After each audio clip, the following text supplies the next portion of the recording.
ગણિત ધોરણ 7 પ્રકરણ 14 સમમિતિ ભાગ 4 ભાગ 4 ની અંદર આપણે સ્વાધ્યાય 14.2 ના પ્રશ્ન 7, 8, 9 અને 10 ની વાત કરવાની છે. એટલે સ્વાધ્યાય 14.1 બરાબર. એટલે અહીંયા સ્વાધ્યાય 14.1 છે પૂરું થાય. દાખલો 7મો છે કે નીચેની આકૃતિઓ માટે સમમિતિની રેખાઓની સંખ્યા માત્ર જણાવવાની. કેટલી સંખ્યા સમમિતિની રેખાની હોય.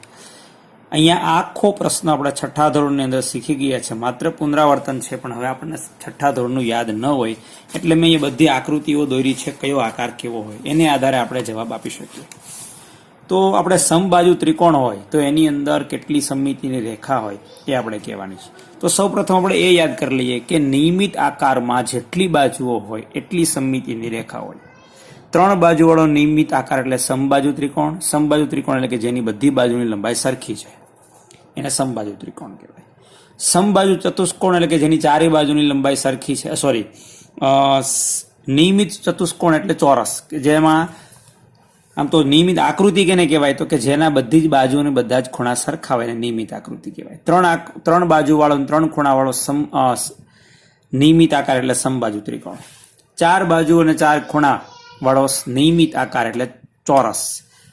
5 બાજુ અને 5 ખૂણા વાળો નિયમિત આકાર નિયમિત પંચકોણ. 6 બાજુ અને 6 ખૂણા વાળો નિયમિત આકાર એટલે નિયમિત ષટકોણ. બરાબર. ટૂંકમાં જેટલી બાજુ હોય એટલા એમાં સમમિતિની રેખા હોય, પણ નિયમિત આકાર હોય તો. બાકી ફેરફારો થઈ શકે. હવે આપણે જોઈએ સમબાજુ ત્રિકોણ. આપણને ખબર છે સમબાજુ ત્રિકોણ નિયમિત આકાર છે એટલી અંદર એની અંદર જેટલી બાજુ છે આ એક સમમિતિની રેખા, આ બીજી સમમિતિની રેખા અને આ ત્રીજી સમમિતિની રેખા. આવી રીતે આપણે 3 સમમિતિની રેખાઓ છે એ સમબાજુ ત્રિકોણની અંદર ગોતી શકીએ. તો આપણે લખી શકીએ સમમિતિની રેખાની સંખ્યા કેટલી હોય. સમમિતિની રેખાની સંખ્યા બરાબર 3. હવે હું આવું લાંબુ નહીં લખું, એ તમારે લખવાનું છે, માત્ર હું સંખ્યા જણાવી દઈશ અહીંયા. હવે સમદ્વિબાજુ જેની 2 બાજુ સરખી છે એવો ત્રિકોણ તમે જોઈ શકો છો. અહીંયા એક જ આ સમમિતિની રેખા આપણને મળે, બીજી મળે નહીં. બીજી જોવા જશો તો તમને નહીં મળે, 2 આકાર સરખા નહીં મળે. બરાબર. એટલે આ સમમિતિની રેખા જો સમદ્વિબાજુની અંદર કેટલી હોય તો કે એક જ હોય. વિષમ બાજુ ત્રિકોણ કેને કહેવાય તો કે બાજુઓને આધારે ત્રિકોણના 3 પ્રકાર આવી ગયા. જેની 3 બાજુ સરખી હોય સમબાજુ ત્રિકોણ, જેની 2 બાજુની લંબાઈ સરખી હોય એને સમદ્વિબાજુ ત્રિકોણ કહેવાય, અને જેની 3 બાજુની લંબાઈ જુદી જુદી હોય એને વિષમ બાજુ ત્રિકોણ કહેવાય. તો વિષમ બાજુ ત્રિકોણની અંદર એક પણ સમમિતિની રેખા આપણને મળે નહીં. બરાબર. એટલે અહીંયા આપણે કહી શકીએ કે આની અંદર સમમિતિની રેખાની સંખ્યા 0. હવે ચોરસ, હમણાં વાત કરી કે ચોરસ છે નિયમિત આકાર છે. આ નિયમિત આકારમાં જેટલી બાજુ હોય એટલી સમમિતિની રેખા હોય. 1, આ 2, આ 3 અને આ 4 સમમિતિની રેખા છે. સમમિતિની રેખા એટલે કે અરીસાનું પ્રતિબિંબ મળે છે 4. લંબચોરસની અંદર આપણે જોઈએ આ એક સમમિતિની રેખા મળી, આ બીજી મળી, આ ત્રીજી ન કહેવાય કારણ કે અહીંયા છે આ તો આટલે આવવો જોઈએ. આનો આકાર આપણે અરીસો નથી એટલે આપણે નથી બરાબર બતાવી શકતા કે સરખું થતું નથી. એટલે કે આની અંદર 2 જ સમમિતિની રેખા મળે, એક આ આડી, એક ઊભી અને એક આડી. બરાબર. તો લંબચોરસની અંદર 2 સમમિતિની રેખા મળે. હવે વાત કરીએ સમબાજુ ચતુષ્કોણની. સમબાજુ ચતુષ્કોણમાં આપણે જોઈએ તો આ એક સમમિતિની રેખા અને આ બીજી સમમિતિની રેખા. બરાબર. 2 જ સમમિતિની રેખા મળશે, ત્રીજી મળવાની નથી. તમે જોઈ શકો છો આ આકાર સરખો નથી. અહીંયા જુઓ તો આ પણ આકાર સરખો નથી. બરાબર. એટલે અરીસાની રેખા નથી. તો આપણે જોઈ શકીએ કે આની અંદર 2 સમમિતિની રેખા મળે. સમાંતર બાજુ ચતુષ્કોણ, આની અંદર તમે જોવા જશો તો આ સમમિતિની રેખા ન કહેવાય. બરાબર. આ પણ સમમિતિની રેખા ન કહેવાય કારણ કે આકાર બદલાઈ જાય છે. આ પણ સમમિતિની રેખા ન કહેવાય. આ પણ સમમિતિની રેખા ન કહેવાય કારણ કે આકાર બદલાઈ જાય છે. માટે આની અંદર સમમિતિની રેખા કેટલી કહેવાય? શૂન્ય. હવે ચતુષ્કોણ, હવે કેવો ચતુષ્કોણ નથી કીધો, કારણ કે ચતુષ્કોણ તો આય ચતુષ્કોણ છે, આય ચતુષ્કોણ છે, આય ચતુષ્કોણ છે, આય ચતુષ્કોણ છે. પણ જો સ્પષ્ટ આકાર હોય તો આપણે કહી શકીએ કે સમમિતિની રેખા. ચતુષ્કોણ કયા પ્રકારનો છે એવું કીધું નથી, એટલે આ દાખલા તરીકે આપણે અનિયમિત ચતુષ્કોણ દોરી દઈએ તો અમે ક્યાંય સમમિતિની રેખા મળવાની નથી. કોઈ પણ સ્પષ્ટ આકાર કીધો હોય તો આપણે કહી શકીએ કે આની અંદર આટલી સમમિતિ, દાખલા તરીકે આની અંદર આપણને 2 મળે છે, આની અંદર 2 મળે છે, ચોરસની અંદર 4 મળે છે, બરાબર. તો અહીંયા આપણે શૂન્ય કહી શકીએ, કારણ કે ચતુષ્કોણનો કોઈ પ્રકાર કીધો નથી. હવે વાત કરે છે નિયમિત ષટકોણ. અહીં નિયમિત ષટકોણ દોરેલો છે, તો નિયમિતની વાત કરી, જેમાં જેટલી બાજુ એટલી સમમિતિની રેખા. તો અહીંયા આપણે જોઈ શકીએ કે 6 બાજુ છે, તો આ એક સમમિતિની રેખા, બરાબર. આ બીજી સમમિતિની રેખા, ત્રીજી સમમિતિની રેખા, ચોથી સમમિતિની રેખા, પાંચમી સમમિતિની રેખા. ટૂંકમાં આની અંદર 6 સમમિતિની રેખા મળે. આ 1, આ 2, આ 3, આ 4, આ 5 અને આ 6. હવે વાત આવે છે વર્તુળ. વર્તુળની અંદર આલો, આ એક સમમિતિની રેખા, આ બીજી, આ ત્રીજી, આ ચોથી, આ પાંચમી, આ છઠ્ઠી. આની અંદર જેટલા વ્યાસ દોરી શકીએ ને બધી જ સમમિતિની રેખા. આની અંદર વર્તુળની અંદર અસંખ્ય સમમિતિની રેખા હોય. ગમે ત્યાં તમે ફૂટપટ્ટી મૂકશો એ સમમિતિની રેખા થશે, ગમે ત્યાં અરીસો મૂકશો એ સમમિતિની રેખા થશે. પણ એ કેન્દ્રમાંથી પસાર થતો હોવો જોઈએ, એટલે કે વર્તુળનો વ્યાસ બનતો હોવો જોઈએ. આ સમમિતિની રેખા, આ સમમિતિની રેખાનો આકાર બદલાય નહીં. તો આની અંદર લખી શકીએ અસંખ્ય. ટૂંકમાં વર્તુળની અંદર જેના જેટલા વ્યાસ એ બધી સમમિતિની રેખા, એટલે કે ટૂંકમાં વર્તુળની અંદર એનો વ્યાસ જે છે એ સમમિતિની રેખા કહેવાય. હવે આપણે કીધું છે પ્રશ્ન 8મો કે અંગ્રેજી મૂળાક્ષરના કયા અક્ષર પરાવર્તિત સમમિતિ ધરાવે છે, એટલે કે અરીસામાં મળતા પ્રતિબિંબ સંબંધિત સમમિતિ ધરાવે છે, એ આપણે કહેવાનું છે. તો ઊભો અરીસો રાખીએ તો કયા કયા અક્ષરોની અંદર, એટલે કે આવી રીતે આ ABCD છે આખી, તો આ ઊભો અરીસો એટલે આ. આમ રાખીએ તો આપણને સમમિતિની રેખા મળે, બરાબર. આ બી ની અંદર આપણને ઊભામાં નથી મળતી, કેમ મળે છે? આડામાં મળે છે, જોઈ શકો છો.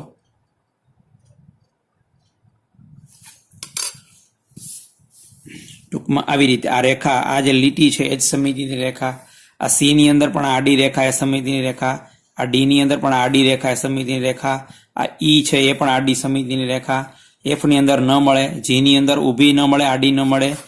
એચ ની અંદર આમ ઊભી પણ મળશે અને આડી પણ મળશે. આઈ ની અંદર આમ આડી પણ મળશે, ઊભી પણ મળશે. જે ની અંદર આડી નહીં મળે, ઊભી નહીં મળે. કે ની અંદર આડી નહીં મળે, ઊભી નહીં મળે. એલ ની અંદર પણ નહીં મળે. એમ ની અંદર આમ ઊભી મળશે, બરાબર, એટલે 2 ભાગ સરખા થાય છે. એન ની અંદર આડી પણ નહીં, ઊભી પણ નહીં. ઓ ની અંદર આડી એ મળશે ને ઊભી એ મળશે. પી ની અંદર આડી પણ નહીં, ઊભી પણ નહીં. ક્યુ ની અંદર આડી એ નહીં, ઊભી પણ નહીં. આર ની અંદર આડી નહીં, ઊભી નહીં. એસ ની અંદર આડી પણ નહીં, ઊભી પણ નહીં. ટી ની અંદર ઊભી મળશે, આડી નહીં મળે. યુ ની અંદર ઊભી મળશે, આડી નહીં મળે. વી ની અંદર ઊભી મળશે, આડી નહીં મળે. ડબલ્યુ ની અંદર ઊભી મળશે, આડી નહીં મળે. એક્સ ની અંદર ઊભી મળશે અને આડી એ મળશે. વાય ની અંદર ઊભી મળશે, આડી નહીં મળે. ઝેડ ની અંદર ઊભી પણ નહીં અને આડી પણ નહીં. તો આપણે કઈ કઈ સમમિતિ મળે છે? ઊભા અરીસાની અંદર આપણને એ મળે છે. બી ની અંદર બી છે એ આડામાં મળે છે. સી છે એ આડામાં મળે છે. ડી છે એ આડામાં મળે છે. ઈ છે એ પણ આડામાં મળે છે. એફમાં નહીં, જીમાં નહીં. એચમાં ઊભી પણ મળે છે, આડી પણ મળે છે. એટલે આ બંનેની અંદર આડો અને ઊભો બંને અરીસો, એની અંદર આપણે એને પણ લખશું, સોરી એચ ને લખીશું, બરાબર, આડી અને ઊભી બંને. આઈ ની અંદર આડી અને ઊભી બંને મળે છે. તો આડા ઊભામાં પણ આઈ કરશું, આડામાં પણ આઈ કરશું અને બંનેમાં પણ આઈ કરશું. પછી જે નહીં, કે નહીં, એલ નહીં. એમ ની અંદર ઊભું એટલે ઊભામાં લખશું એમ. એનમાં નહીં. ઓ ની અંદર આડું અને ઊભું બંને, ઓ અને ઓ ત્રણેયમાં આવશે. પી માં નહીં, ક્યુ માં નહીં, આર માં નહીં, એસ માં નહીં. ટી માં ઊભી મળશે, યુ માં ઊભી મળશે, વીમાં ઊભી મળશે, ડબલ્યુમાં ઊભી મળશે, એક્સની અંદર આડી પણ મળશે, ઊભી પણ મળશે, એટલે બેમાં આવશે. વાયમાં ઊભી મળશે, આડી નહીં મળે, ઝેડની અંદર નહીં મળે. તો આપણે જોઈ શકીએ કે આ ઊભા અરીસા દ્વારા મળતી સમિતિ, આ આડી અરીસા દ્વારા મળતી સમિતિ, અને આ એવા અક્ષરો છે કે જેમાં આડી પણ સમિતિની રેખા મળે છે અને ઊભી પણ મળે છે. જોઈએ દાખલો હવે 9મો. દાખલો 9મો છે કે 3 એવા આકારના ઉદાહરણ આપો કે જેમાં સમિતિની રેખા જ ન હોય, એટલે કે ભૌમિતિક આકાર આપવાના છે. આપણે આ જ દાખલાની અંદર શીખી કે જેમાં 0 સમિતિની રેખા મળે, તો વિષમ બાજુ ત્રિકોણ, સમાંતર બાજુ ચતુષ્કોણ અને ચતુષ્કોણ. બરાબર. તો આપણે આ જ નામ લખી શકીએ. વિષમ બાજુ ત્રિકોણમાં એક પણ સમિતિની રેખા ન હોય, એટલે કે વિષમ બાજુ ત્રિકોણ.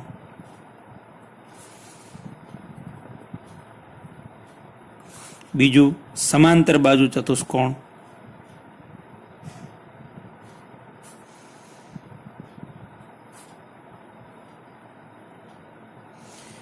અને આપણે એ સિવાયનું નામ આપવું હોય ચતુષ્કોણનું, તો આપણે એની જગ્યાએ આપી શકીએ અનિયમિત પંચકોણ, ષટકોણ, સપ્તકોણ, કોઈ પણ અનિયમિત પંચકોણ, અનિયમિત ષટકોણ, અનિયમિત સપ્તકોણ, બરાબર, અનિયમિત ચતુષ્કોણ, આ બધા જ લખી શકીએ. હવે નીચેની 10મો દાખલો છે કે નીચેની આકૃતિની રૈખિક સમિતિની બીજું કયું નામ અપાય? આપણે સમદ્વિબાજુ ત્રિકોણ જોયો. આ સમદ્વિબાજુ ત્રિકોણ, આ સમદ્વિબાજુ ત્રિકોણની અંદર જે સમિતિની રેખા હતી આ, એને આપણે દોરીએ તો એને આપણે બીજું નામ આપવું હોય તો શું આપી શકાય?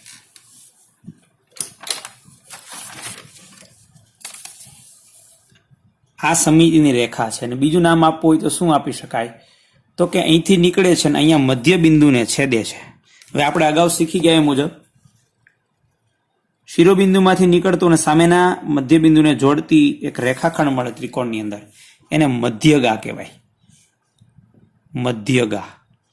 તો આ સમદ્વિબાજુ ત્રિકોણની અંદર એનો જે સમિતિની રેખા છે એને બીજું નામ આપવું હોય તો આપણે આપી શકીએ. શું આપી શકીએ? મધ્યગા. મધ્યગા એટલે સામેની બાજુને મધ્ય બિંદુને જોડતો રેખાખંડ, મધ્યગા. વર્તુળ. વર્તુળની અંદર પણ હમણાં તમને કીધું મેં, અહીંનું કેન્દ્ર છે, કેન્દ્રમાંથી પસાર થતી એક રેખા, કોઈ પણ રેખાખંડ દોરો, એ બધા જ એના શું કહેવાય? વ્યાસ કહેવાય. તો વર્તુળની સમિતિની રેખાનું બીજું નામ આપવું હોય તો એમાં જેટલા વ્યાસ હોય એટલા સમિતિની રેખા કહેવાય. એટલે કે વર્તુળની સમિતિની રેખાનું બીજું નામ વ્યાસ છે.